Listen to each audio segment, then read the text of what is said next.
You cut me open and I keep bleeding. I keep bleeding, love.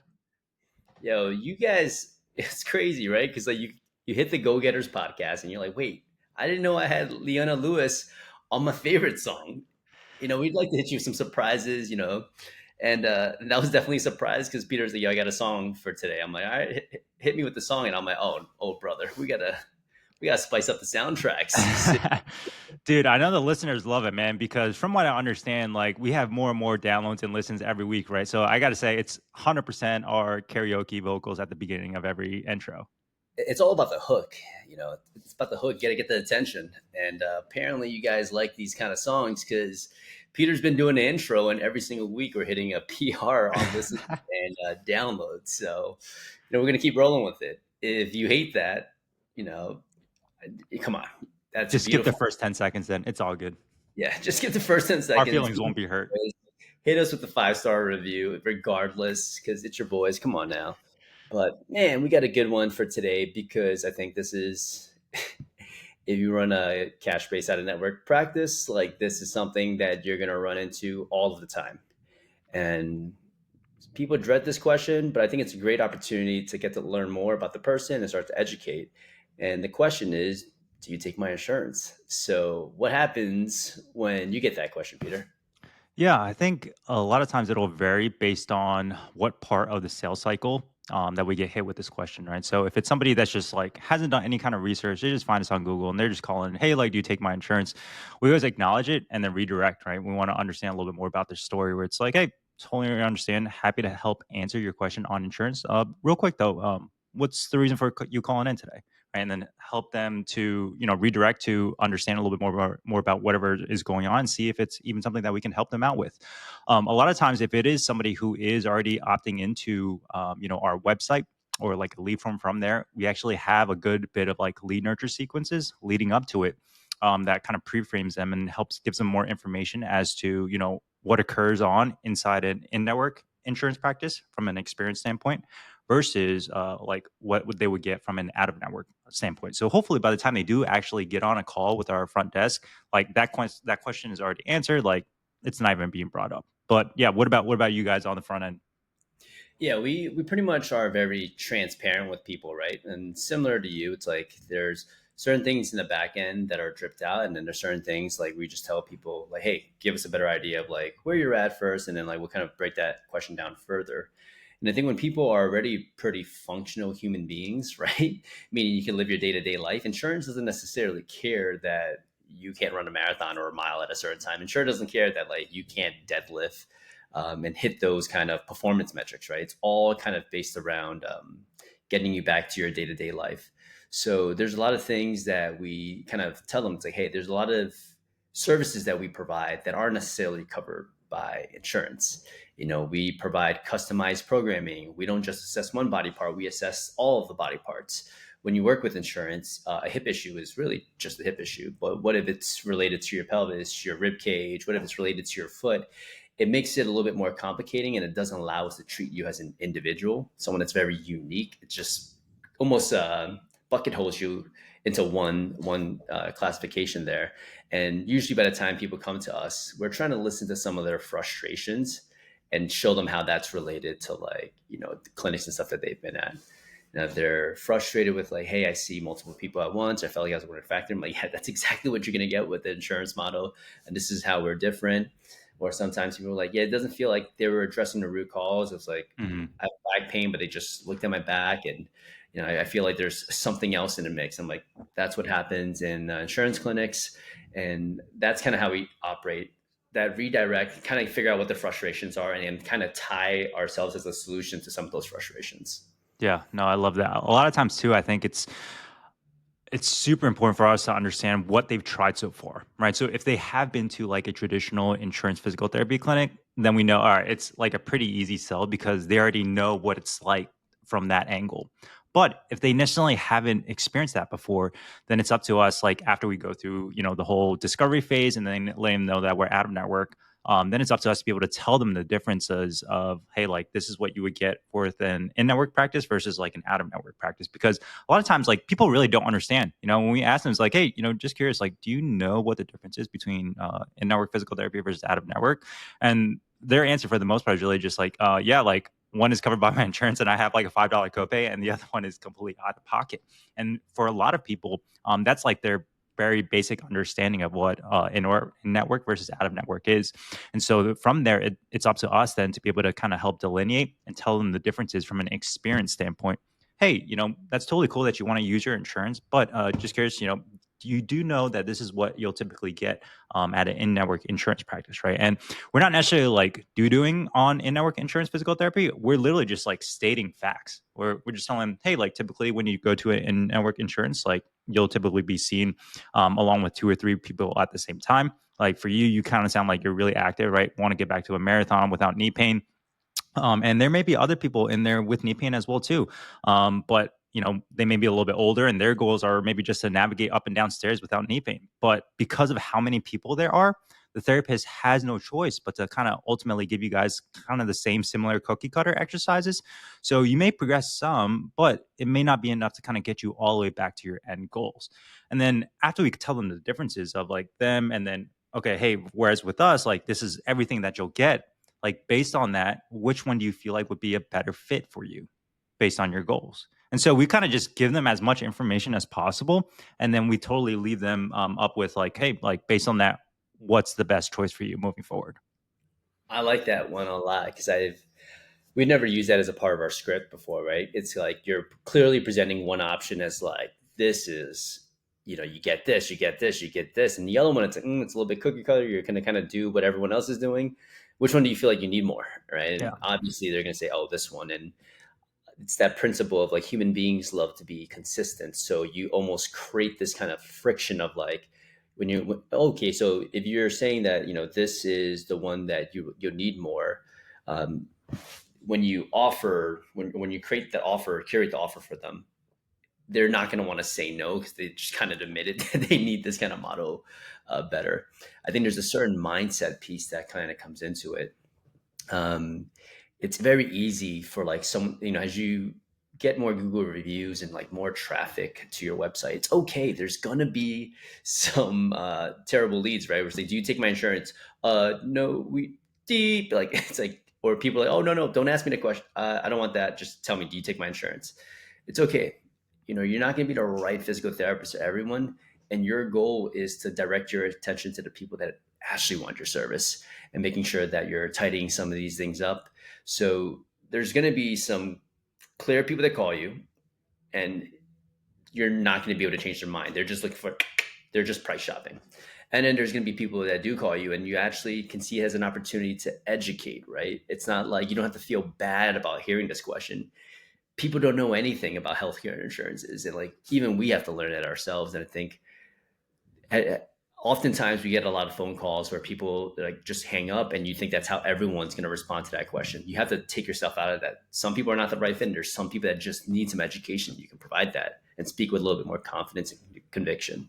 Yeah, 100%. I think there's also like a really big difference between like telling somebody like, "Hey, this is what's right for you," versus kind of like helping them come to the real like understanding themselves and then having them make the appropriate decision moving forward. Right? Because really at the end of the day, like that's really all we're doing. We're educating people exactly like how you said. And yeah, like it's totally okay to be rejected, right? It's totally fine. There's hundreds of thousands of people out there that need help, and it's I remember at the very beginning when I like heard my first couple like, "Hey, do you take insurance?" And then we'll kind of go through it, and they'd be like, "Okay, not what I'm looking for," and then they hang up, and then I can kind of just feel like my heart like sinking a little bit. I'm like, "Oh, goddamn!" Like that kind of sucked. But then you just kind of get rejected enough times before, and it's part of the process, and you get super used to it, and it's like it's totally okay. Yeah, there's something that Chrissy says that I really like. It's like, we don't take insurance and that's actually good for you. And you're like, huh, right? You kind of create like, whoa, I got to listen. Like, why is this better for me? And then you can start to list off some of the things that were previous frustrations. I think that's the main thing. When you want to go into the education side of things, you don't want to just immediately present yourself as like a solution. You want to actually figure out what problems was this person having in the other clinic. If you go in and say, oh, we offer one-on-one, we do this, we do this, we do this, it's like that other person might just want something like complete transparency. That other person might have been frustrated that they're not performance minded. So it's like we know that there's a lot of benefits out of network, but the only ones that you're really going to present in your offer are the ones that they've had frustrations with, or the, hey, like, why are you deciding to call us and not the clinic down the line? Oh, I'm calling you because you guys have it looks like a gym. It does all this. Perfect, perfect. Tell us about your previous experience.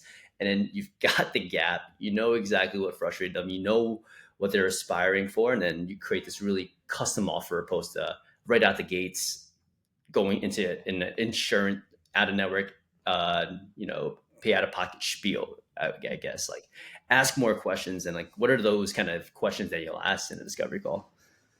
Yeah, it's a lot of it really is just like exactly what have they tried before in the past, right? Where are they currently now? Where do they want to go? What have they tried before in the past? What do they feel like they need in order to kind of get this thing resolved? A couple of things that we've implemented over the last like year and a half or so are what we kind of call like consequence questions. Things such as like, hey, like, what do you think might occur if this thing doesn't necessarily get resolved, or maybe like an urgency question. It's like, hey, just curious, like, kind of sounds like you've had this issue for, multiple months or multiple years now. Just curious, like, what's kind of causing you to finally want to reach out today? Why not, why not earlier? Why not maybe like 2 or 3 months from now? And so, yeah, these questions are kind of maybe more uncomfortable questions that a lot of PTs haven't necessarily asked before or necessarily feel comfortable asking. Right. I know for sure, like when I first started just asking that question, I was like, man, this is weird. Like, why am I asking that? But in reality, it's just to help them understand, okay, hey, these are all roads of possible scenarios that might occur if I don't move forward with this immediately. Yeah, another kind of like question that I'll ask sometimes that kind of creates that friction of like wanting to stay consistent. It's like, listen, everything that we found is very clear cut. Like I know that I can kind of definitely help you. Or like, hey, what you're dealing with is something that our clinic sees all of the time. But just curious, how motivated are you to get started? Right? Yeah. Because if they say something like, I'm super motivated, well, now like they're not going to be like, oh, it can't be a financial or like an insurance thing. They know that they've hopefully by that point admitted that you're the right solution. They've had some frustrations in the past. They've admitted that they're motivated now. You're just making it harder and harder for them to say no. And then when they finally get in, that's when insurance should really just be out of the question. Because if you Mhm. deliver a really, really good service, they're not thinking about anything else. They're just thinking like, okay, I got to work with these people. There's so much value here. Yeah, 100%. There's two things that I really coach our front desk to ask at the very, very end. If kind of like everything fails, these are kind of just like our go-to, almost like Hail Marys. So one of them is like, hey, like, just curious, are you, it sounds like, hey, you've been dealing with this for a long, very long time, and it sounds like, hey, you're really wanting to get back to this goal that's really important for you. And so, being that this goal is super important for you, like, are you looking to like utilize your insurance, or are you looking for like the best fit or the best quality? Like, what is most important for you? And because right there at that point, right, if they say, hey, like, I'm looking to use my insurance, then for sure, okay, hey, this probably not worth or not going to be able to save this call. But if they say, hey, like, I'm really looking for like the best fit, then you can kind of like continue to dive down deeper into that conversation. And then the second one that I really, really like is like whatever, regardless of whatever cost of your initial evaluation is, whether it's $300 or maybe it's like $99 for like a discounted low barrier offer, you basically value stack the all of the information that they're going to get on the initial evaluation. So it's like, hey, even though, just curious, right, like, even though insurance wouldn't cover this, if you were to get a clear understanding of what exactly is going on, right, get same day treatment so that you can actually get some improvement immediately on this first session. Like I told you before, we have hundreds of clients that have come in and been able to get like tremendous improvement. Some as much as like 60 or 70% from their baseline symptoms just on that first session. And you get a customized approach from where you are to whatever goals that you want to get back to.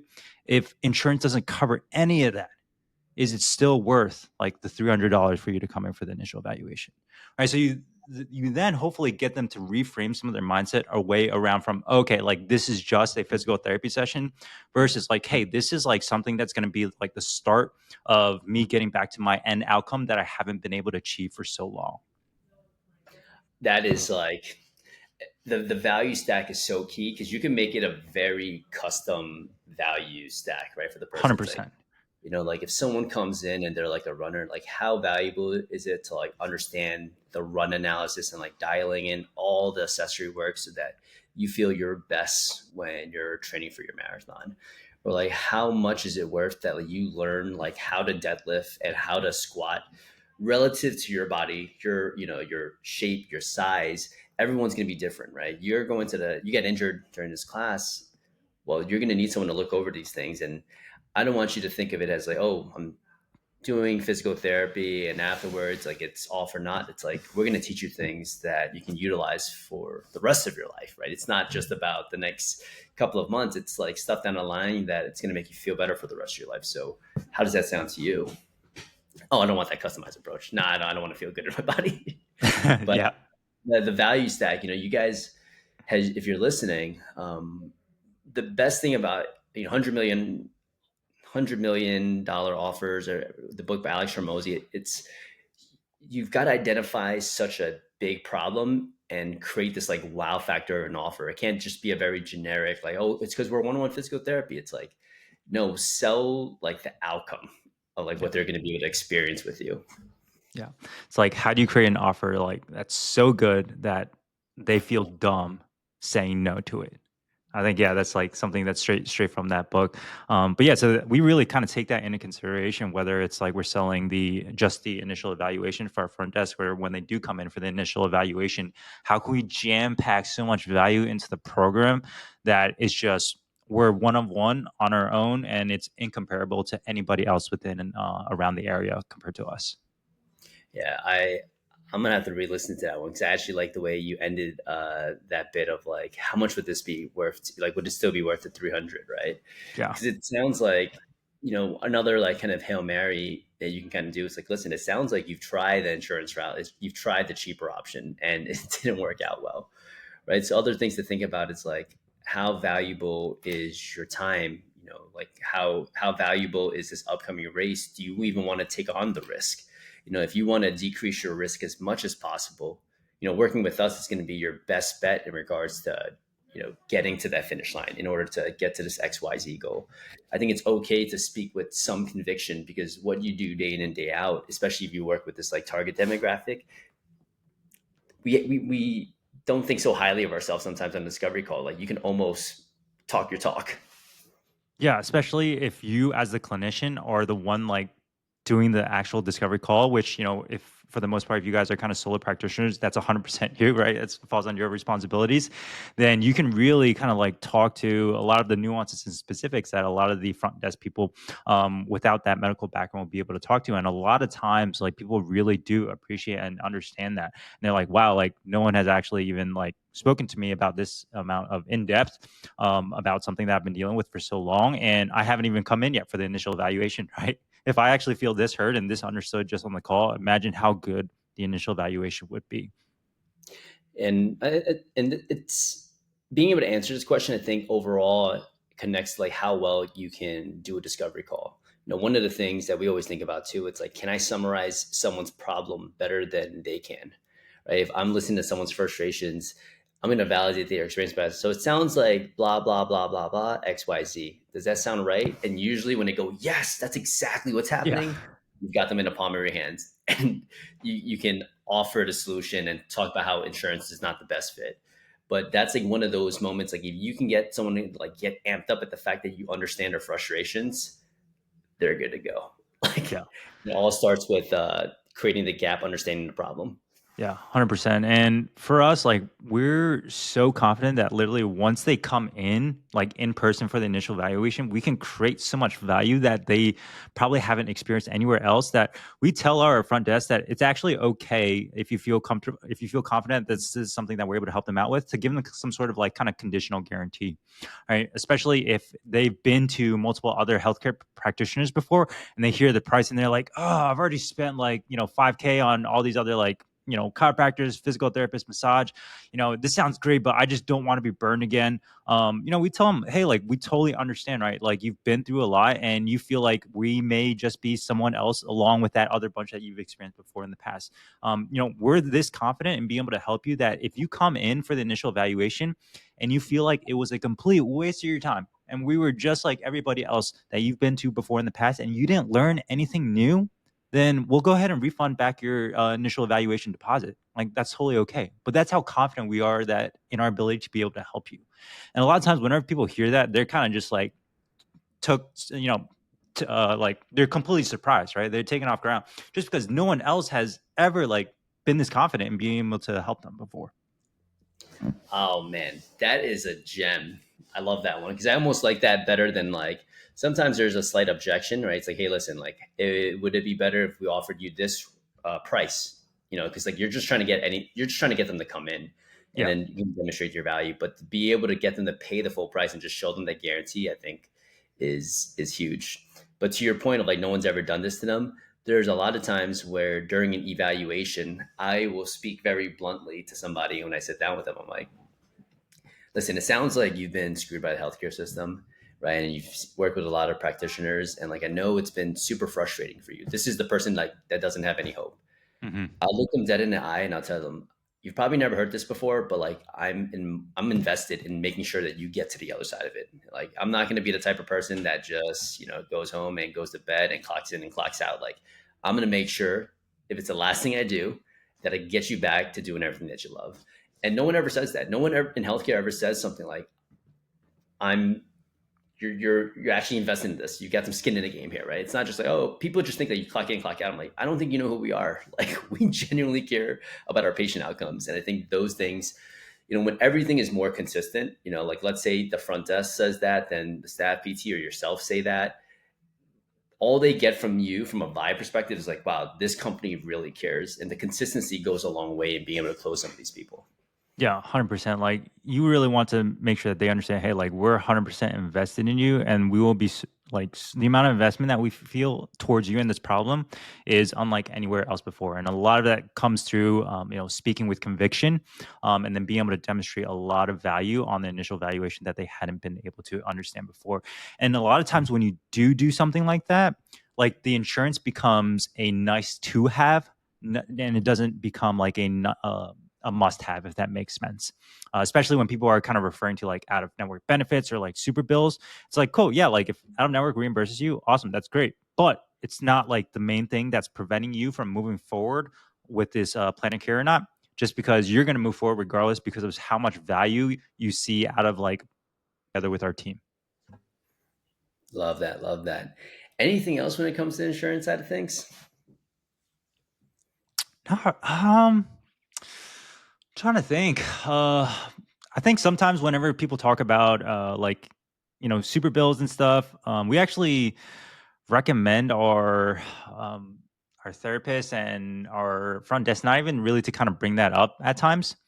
Just because over the years we've kind of seen that sometimes when you do bring it up and someone isn't necessarily ready to move forward, they'll pull a, oh, like, that sounds great. Like, let me go ahead, let me check my out of network benefits, or let me check like the super bill that you're talking about, to see how much I would get reimbursed before I kind of get back to you. So like we'll if they bring it up like later on and within the program, we'll tell them, oh yeah, like we can go ahead and provide this for you. But kind of like we were talking about before, the value should be so high that they're going to move forward regardless of if they get reimbursed from an out of network standpoint or not. No, I love that. Yeah, and I'd say like always go back to like the principles of some of these things. It's very easy to like go if you go into this conversation immediately like, oh, this is not going to work out. It's just never going to work out. You have to always be like almost like a irrational optimist with these things because it just takes like one or two people to actually hit with this kind of conversation for you to start to feel confident and hopeful that it makes sense to have some sort of spiel or some sort of script to utilize. But in the back of your head, beyond all of this, right, just think principles. It's still talking about the problem, addressing the gap, but then also in the back end of that, it's like, what type of person are they? There are certain people. you can almost banter with them a little bit more, right? Hmm. Like I hear some of their frustrations and I'll say something like, "Oh man, yeah, I know how you feel. Insurance feels like a different language." And they're like, "Yes, it's so frustrating." So like you get them to admit that insurance sucks as well and they start to understand why they're approaching a different model. Yeah, 100%, man. Well, guys, hopefully, this is super, super quick episode. But I know I feel like we packed a ton of value and actionable items in here, Andy. But yeah, hopefully you guys can take some of that, implement it in immediately within y'all's, discovery calls as well as y'all's eval if you guys do come up and experience some of this issue. Yeah, and if you're listening and you're kind of like enjoying what you're hearing and like want help, if you're someone that hasn't been able to crack the 10K or you want to scale beyond yourself, just shoot us a DM. Like we're not trying to like bucket hole everyone to thinking that they need us. We're just there's a very specific person that we can help, and the last group of people that we've onboarded, our January wins have been insane. We've had PRs nonstop. Some people that haven't been able to crack 5 to 6K ever first month with us, they cracked 16K one person, which is insane. Another person doubled up already in the past 2 months. Is 36K from like under 20K. So there's a very specific group of person or specific person that we can help. And if you're like, hey, I'm kind of interested, just shoot us a DM on Go Getters Coaching and just say Go Getters. And from there, we'll kind of start a conversation, get a better feel of where you're at and like your expectations. There's people that clearly will not thrive with stuff that we're going to teach. But there's people that, we can see these attributes now that we've worked with almost 30 PTs at this point. Clear things that low hanging fruit almost. It's almost like from an assessment training standpoint that we can immediately see some good ROI. So if you need help, shoot us a DM, Go Getters. And please drop that 5-star review on Spotify, baby.